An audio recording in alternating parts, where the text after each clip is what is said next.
Et coucou la team Bélier, j'espère que vous allez tous et toutes bien. Donc guidance sentimentale pour le mois de janvier 2023 pour le signe solaire ascendant et lunaire. N'oubliez pas que c'est général, ça ne peut pas résonner avec tout le monde. Et donc je vous explique un petit peu comment on va procéder. Ici c'est votre partie, ici celle du partenaire actuel, potentiel ou à venir ou l'ex-partenaire. On verra en tout cas comment ça se déroule. Et donc on va commencer avec chaque carte de chaque côté, avec vos énergies. D'où est-ce que vous venez, ce que vous vivez, ce que vous souhaitez et comment y parvenir, enfin l'action qui va vous aider à y parvenir. Ici, nous avons le lien dans la sphère, on va dire spirituelle, et le lien qui se trouve dans la matière. Parce que des fois, voilà, il peut y avoir un lien effectivement qui est prédestiné, mais dans la matière, parfois il peut y avoir des difficultés et des complications. Ensuite, j'ai déjà brassé les cartes, les oracles d'amour, donc qu'on verra après. Et donc on y va, on va regarder donc votre lien dans la sphère spirituelle. Alors nous avons la 10 de bâton. Bon, on peut constater que déjà il y a une difficulté, il y a un poids, il y a un fardeau, il y a des choses que vous cumulez, il y a on rame tout simplement. Voilà, il y a quelque chose qui rame dans la relation, on cumule peut-être des problématiques.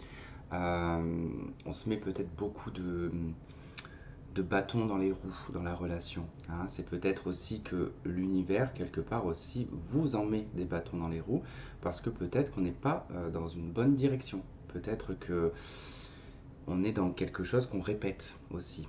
Parce que là, c'est vraiment la 10 de bâton, c'est quand on a ces casseroles hein, qu'on traîne depuis un certain temps et qu'on ne veut pas lâcher. Voilà, tout simplement. Mais c'est aussi, la 10 de bâton, ça indique une finalité. Ça indique que c'est la fin aussi d'un fardeau, c'est la fin d'un poids, c'est la fin de charge qu'on a sur les épaules. Donc bon, il y a quand même une charge dans le lien, dans la relation. Alors votre énergie à vous, elle est à l'as de denier. Donc l'as de denier, ici votre énergie, on parlera ici d'individualité. Le denier, hein, c'est votre denier, c'est votre vie matérielle et financière, c'est votre valeur et c'est votre indépendance. D'accord. Donc là on parlera, je pense que là on parlera pour des personnes qui ne sont pas, je dirais pas que vous êtes en couple avec cette personne. Il peut être question d'un contrat, effectivement, mais là on est dans une énergie, on n'est pas dans quelque chose de concret. Voilà, fini la tourterelle. Donc c'est-à-dire que là, dans l'énergie, vous êtes dans une optique ici d'aller dans la direction d'une relation qui soit stable, qui soit pérenne, qui ait des valeurs, qui ait du respect. Voilà. La personne en face de vous, elle est au 9 de coupe. Donc on a quelqu'un qui est plutôt rêveur. Euh, En face de vous, on a quelqu'un qui aime les bonnes choses de la vie, qui aime profiter. La 9 de coupe, c'est une forme d'abondance, mais qui peut être dans l'excès. Mais pas que, ça nous parle aussi d'illusion. Hein, la 9 de coupe, c'est des fausses croyances. C'est-à-dire qu'on peut mettre la barre très haut au niveau des souhaits que l'on désire réaliser. Après, ça va en direction du 10 de coupe, hein, la 9 de coupe. Donc on va, en tout cas je dirais que cette personne, dans son énergie, c'est plutôt quelqu'un qui déjà bon, profite bien de la vie, qui aime les bonnes choses et qui se laisse, je dirais, une chance, une opportunité de réaliser ses rêves. Peut-être ses rêves sentimentaux, c'est possible. Après, c'est vrai que bon, il y a un côté excessif avec la 9 de coupe. Donc on peut avoir quelqu'un qui peut être aussi dans l'excès. Alors, d'où est-ce que vous venez, vous? Vous venez d'un 8 de coupe. Alors, vous venez d'un passé dont vous avez fait le ménage. Hein, vous avez quitté une personne, vous avez quitté une situation. Il y a eu une séparation à un moment donné. En tout cas, il y a des choses qui ne vous nourrissaient plus, qui étaient en totale insatisfaction.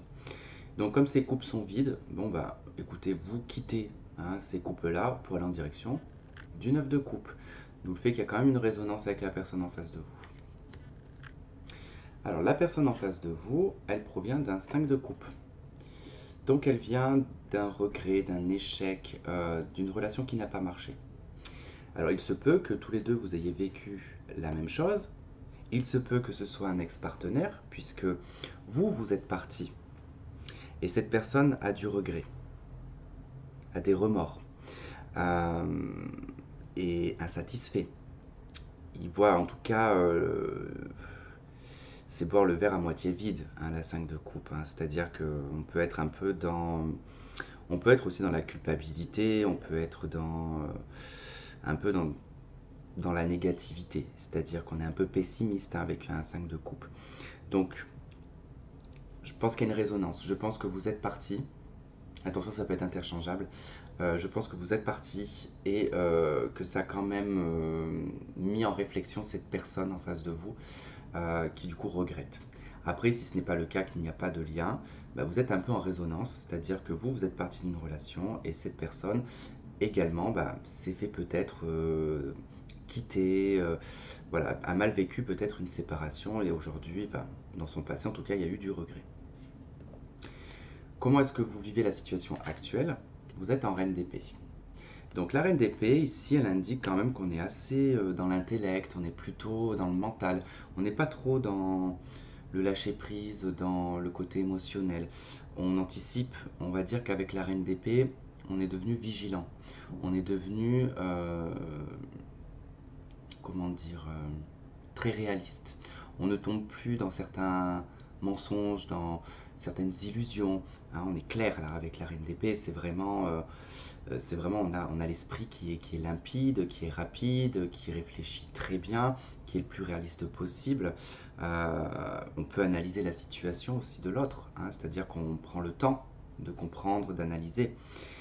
Mais c'est aussi le célibat, la reine d'épée. C'est-à-dire que c'est des personnes qui sont soit veuves, veufs, divorcées, séparées, célibataires endurcis également. Donc, en tout cas, à vous de voir comment ça se traduit dans votre vie. En face, on a le valet de bâton. Donc, on a quelqu'un qui vit actuellement, le valet de bâton, bon, qui vit plus ou moins dans une forme d'instabilité.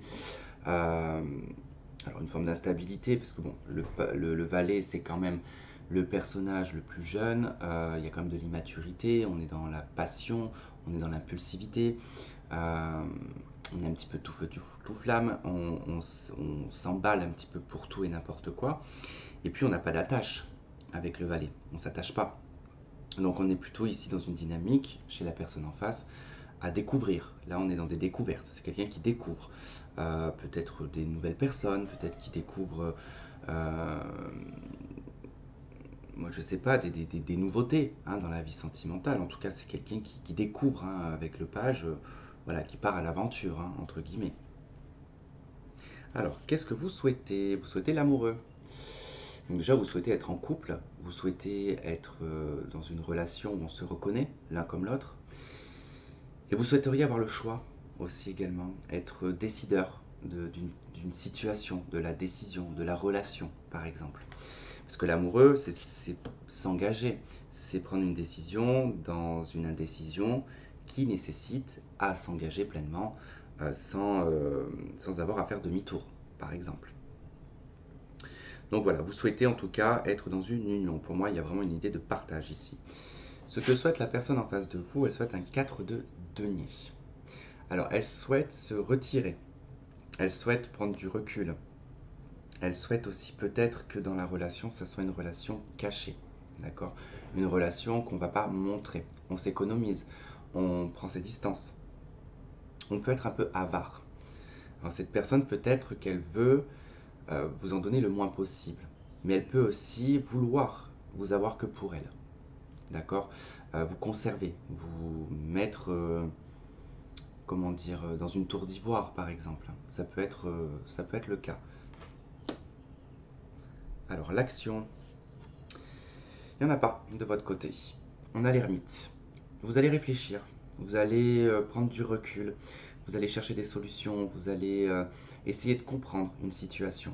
Aussi, je pense vis-à-vis de cette personne, vous allez essayer de comprendre ce qui se passe et vous allez essayer de, comment dire, si cette personne déjà, je la vois très peu communiquer, d'accord? C'est quelqu'un qui est dans l'émotionnel, hein, qui est dans des nouveautés, qui découvre des choses et qui est quand même assez discret, d'accord?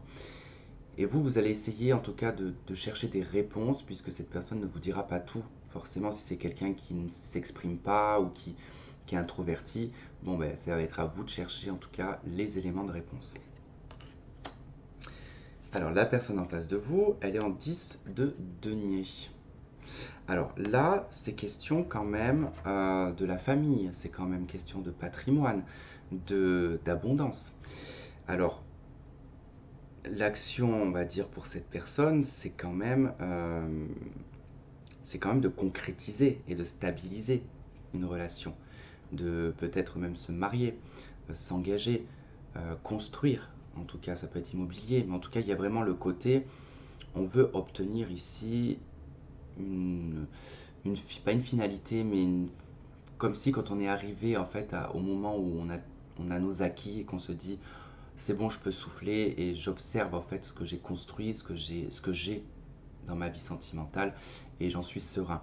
Donc cette personne, de toute façon, son action, ça va être je dirais, euh, de développer sa vie personnelle en fait pour en mettre en tout cas pour mettre en place ici une relation, un mariage, quelque chose de durable.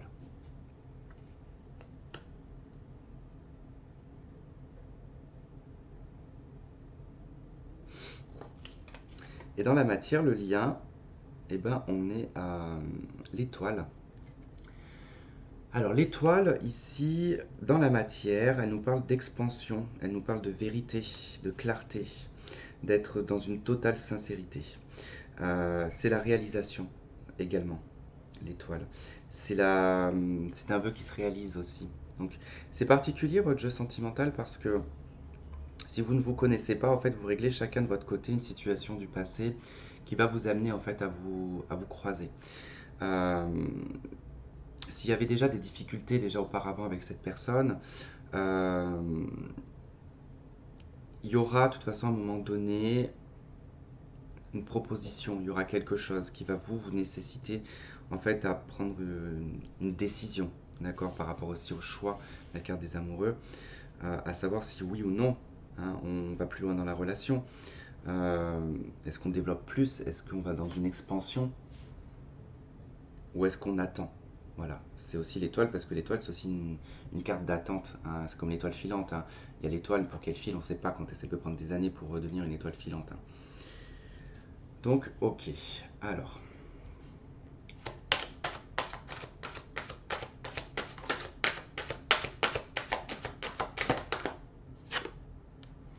vous avez lune de miel, donc appréciez l'enchantement de vos vacances ensemble. Euh, il est possible que vous fassiez une petite escale et on a la passion. Il est possible que vous fassiez une petite escale, ça peut être que quelques jours, un week-end par exemple. En tout cas, on voit que vous allez pouvoir vous exprimer sur le plan affectif. Il y a de la passion, il y a une idylle, une forme d'idylle en fait, hein.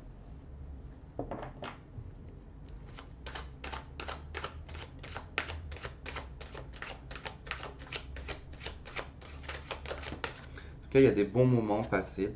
On vous parle d'un déclic. Ouais, j'ai la déclaration qui s'est retournée.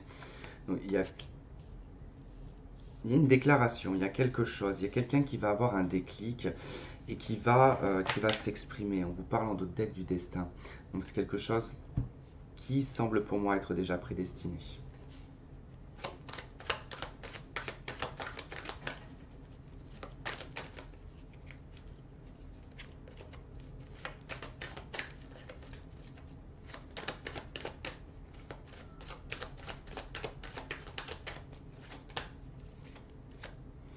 On a la pause. Donc je pense qu'il y a eu un break quand même, hein. On a le burn-out. Se peut, hein, comme je vous dis, de toute façon, il y a une résonance, hein. Cette personne regrette avec le 5 de coupe. Vous êtes parti, ça vous a épuisé. Vous êtes dans le mental parce que ben, vous en avez peut-être marre de vous faire avoir. Donc du coup, vous ne prenez pas pour argent comptant ce que cette personne vous dit, malgré les regrets de cette personne. C'est cette personne qui fera le premier pas. On a l'épreuve. Donc ok, ouais, voilà, on a mis de toute façon la relation en pause parce que c'était beaucoup trop. C'était beaucoup trop tumultueux, c'était beaucoup trop difficile pour vous. C'était épuisant.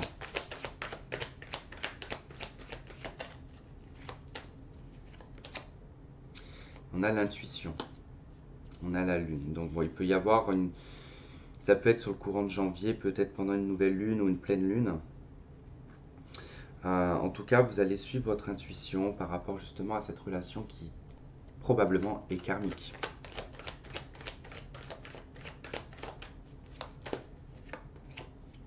Ouais. Il y a bien une non-communication, il y a eu une distance prise avec cette personne. En tout cas, c'est toujours un peu le cas sur le mois de janvier. Et ça va se débloquer sur le mois de janvier. Ouais. Vous allez recevoir une communication de cette personne. Je vous dis que c'est elle qui va l'âme sœur en d'autres decks, celle qui va s'exprimer, qui va en tout cas faire le premier pas. Voilà, en tout cas les béliers, bah écoutez, j'espère que ce tirage vous aura plu, que vous aurez trouvé des éléments de réponse dans votre vie sentimentale. Je vous remercie de m'avoir regardé, de m'avoir écouté, je vous dis à très vite, bye bye.